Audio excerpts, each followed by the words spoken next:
Hi friends, എല്ലാവർക്കും പുതിയൊരു വീഡിയോയിലേക്ക് സ്വാഗതം. അപ്പോൾ ഇന്ന് നമ്മൾ എത്തിയിട്ടുള്ളത് നല്ലൊരു കിടുക്കാച്ചി മീൻകറിയുടെ റെസിപ്പി ആയിട്ടാണ് കേട്ടോ. കാണുമ്പോൾ തന്നെ നാവിൽ കപ്പലോടുന്ന അത്ര ടേസ്റ്റിലാണ് കേട്ടോ നമ്മളിത് ഉണ്ടാക്കിയെടുത്തിട്ടുള്ളത്. ഈ ഒരു മീൻകറി നമ്മൾ ഉണ്ടാക്കിയെടുക്കുമ്പോഴുണ്ടല്ലോ, ഇതിൻ്റെ ആ സ്മെല്ലങ്ങ് അയൽപക്കത്ത് വരെ എത്തോട്ടോ. അത്രയ്ക്ക് അടാറ് ടേസ്റ്റുള്ള നല്ല കുടമ്പുളി ഇട്ട് വെച്ച സൂപ്പർ മീൻകറിയാണ് കേട്ടോ. വീഡിയോ ഇഷ്ടപ്പെട്ടാൽ ആ ലൈക്ക് ബട്ടണിൽ ഒന്ന് പ്രസ് ചെയ്യാൻ മറക്കരുത്. ഒപ്പം തന്നെ നമ്മുടെ ചാനലും സബ്സ്ക്രൈബ് ചെയ്തിടണം. സബ്സ്ക്രൈബ് ബട്ടൻ്റെ അടുത്തുള്ള ആ ഒരു ചെറിയ ബെല്ലൈക്കൺ ഉണ്ടല്ലോ, അതും കൂടി ഒന്ന് ക്ലിക്ക് ചെയ്തിട്ടാലേ ഞാൻ വീഡിയോസ് ഇടുമ്പോൾ കറക്റ്റായിട്ട് നോട്ടിഫിക്കേഷനായിട്ട് നിങ്ങളുടെ ഫോണിൽ വരുള്ളൂ. അപ്പോൾ വൈകണ്ട, നമുക്ക് വേഗം തന്നെ വീഡിയോയിലേക്ക് പോവാം. അപ്പോൾ നമ്മളുടെ കറി റെഡിയാക്കാനായിട്ടുള്ള മീനൊക്കെ ഞാൻ ക്ലീൻ ചെയ്ത് കട്ട് ചെയ്ത് വെച്ചിട്ടുണ്ട്.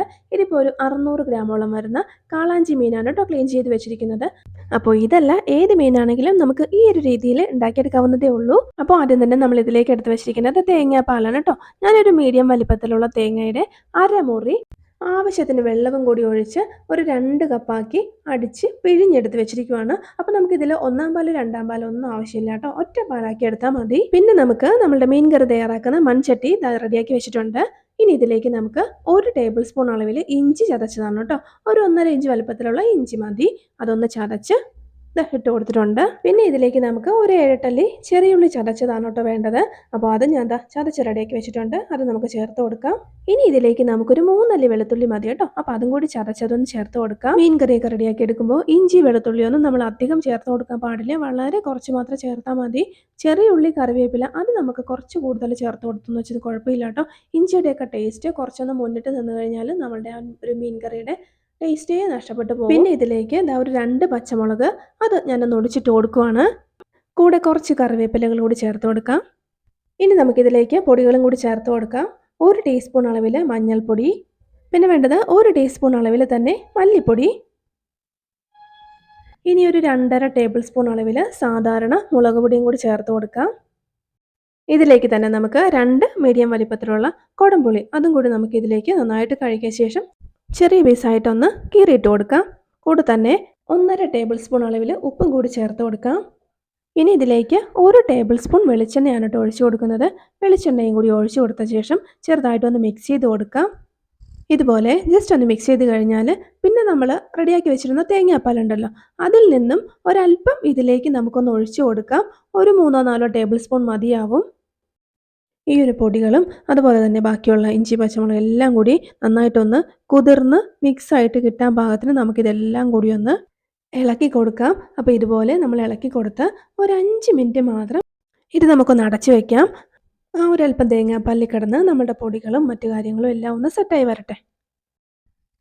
5 മിനിറ്റ് ആയിട്ടുണ്ട് കേട്ടോ, ഇത്രയും മതി. ഇനി നമുക്കിതിലേക്ക് നമ്മളുടെ തേങ്ങാപ്പാലും കൂടി ഒഴിച്ച് നന്നായിട്ടൊന്ന് ഇളക്കി കൊടുക്കാം. അപ്പോൾ ഈ ഒരു കറിയിൽ നമുക്ക് ആവശ്യത്തിനുള്ള പുളി ഉണ്ടാകും, അതുപോലെ തന്നെ അത്യാവശ്യം കൊഴുപ്പൊക്കെ ഉണ്ടാവും കേട്ടോ. കട്ടിയുള്ള ചാറയ്ക്കായിരിക്കും, നല്ല കുറുകിയ ചാറയ്ക്കായിരിക്കും. അതുകൊണ്ട് തന്നെ നമുക്ക് ഇതിലോട്ട് തക്കാളി ഒന്നും ചേർത്ത് കൊടുക്കേണ്ട ആവശ്യമില്ല. ഞാനിപ്പോൾ ഇതിൽ തക്കാളി ഒന്നും ചേർക്കുന്നില്ല കേട്ടോ. നന്നായിട്ട് നമുക്കൊന്ന് മിക്സ് ചെയ്ത് കൊടുക്കാം. ഇനി നമുക്കിത് ഫ്ലെയിം ഓൺ ചെയ്ത് വെച്ചിട്ട് നന്നായിട്ടൊന്ന് തിളപ്പിച്ചെടുക്കാം. അപ്പോൾ ഹൈ ഫ്ലെയിമിൽ കിടന്ന് ഒരു 1-2 മിനിറ്റ് നമ്മുടെ കറി ഒന്ന് തിളച്ചിട്ടുണ്ട് കേട്ടോ. ഇനി നമുക്ക് ഇതിലേക്ക് മീൻ കഷ്ണങ്ങൾ ഇട്ട് കൊടുക്കാം. അപ്പോൾ നമ്മൾ ഒരുപാടൊന്നും വെള്ളം വെച്ചിട്ടൊന്നുമില്ല. കറക്റ്റ് ആ ഒരു മീനും വെള്ളവും കൂടി ഒപ്പം കിടക്കുന്ന പാകത്തിലായിരിക്കണം കേട്ടോ വെള്ളമൊക്കെ. മീൻ കറിക്ക് നമ്മൾ വെള്ളമാണെങ്കിലും തേങ്ങാപ്പാലാണെങ്കിലും കറക്റ്റായിട്ട് വെച്ചില്ലെങ്കിൽ നമ്മളുടെ കറി വറ്റി വരുമ്പോഴേക്കും മീനൊക്കെ അങ്ങ് വെന്തുടഞ്ഞ് പല പല കഷ്ണങ്ങളായിട്ട് പോകും. അപ്പോൾ അതുകൊണ്ട് ഇപ്പം നമ്മൾ വെള്ളമൊക്കെ കറക്റ്റായിട്ട് വെച്ച് കൊടുത്തിട്ടുണ്ട്. ഇനി നമുക്കിത് നന്നായിട്ടൊന്ന് തിളപ്പിക്കാം. ഇതുപോലെ നല്ലപോലെ തിളച്ച് കഴിയുമ്പോൾ ഫ്ലെയിം കുറച്ച് വെച്ച് പകുതി ഒരു ഗ്യാപ്പ് ഇട്ട് വേണം അടച്ചു വയ്ക്കാൻ. ഇനി ഇതിങ്ങനെ ഇരുന്നൊന്ന് കുക്കായി വറ്റി വരട്ടെ. ഇടയ്ക്ക് നമ്മൾ തുറന്ന് നോക്കിയിട്ട് ചുറ്റിച്ച് കൊടുക്കാൻ മറക്കരുത്. ഇനി തവി വെച്ചിട്ടൊന്നും നമ്മൾ ഇളക്കി കൊടുക്കരുത്, മീൻ ഉടഞ്ഞു പോവും. അപ്പോൾ അതുകൊണ്ട് ഇങ്ങനെ ഒന്നെടുത്ത് ചുറ്റിച്ച് കൊടുത്താൽ മതി കേട്ടോ. അപ്പോൾ ഇനി നമുക്ക് ഉപ്പും കാര്യങ്ങളൊക്കെ വേണമെന്നുണ്ടെങ്കിൽ നോക്കിയിട്ട് ഇട്ട് കൊടുക്കുക. ഒരല്പം കുറവുണ്ട് കേട്ടോ, അപ്പോൾ ഞാനൊരു 1/2 ടീസ്പൂൺ ഇട്ട് കൊടുത്തിട്ടുണ്ട്. ഇനി ചെറുതായിട്ട് ഒന്നുകൂടി ഒന്ന് ചുറ്റിച്ച് കൊടുത്തേക്കാം. നമ്മളുടെ കറി ഇതുപോലെ എണ്ണയൊക്കെ തെളിഞ്ഞ് നല്ല അടിപൊളിയായിട്ട് കുറുകി വന്നിട്ടുണ്ട്. നല്ല കുറുകിയ ചാറൊക്കെയാണ് കേട്ടോ. അപ്പോൾ ഇതിലേക്ക് നമുക്കിനി കുറച്ച് കറിവേപ്പിലകൾ കൂടി ഇട്ട് കൊടുത്തു കഴിഞ്ഞാൽ നമുക്ക് ഫ്ലെയിം ഓഫ് ചെയ്തേക്കാം. അപ്പോൾ നമ്മളുടെ അടിപൊളി ടേസ്റ്റിലുള്ള നല്ല കിടിലൻ മീൻകറി റെഡി ആയിട്ടുണ്ട്. ഈ ഒരു മീൻകറി ഇരിക്കും തോറും ഇങ്ങനെ ടേസ്റ്റ് കൂടിക്കൊണ്ടേയിരിക്കും.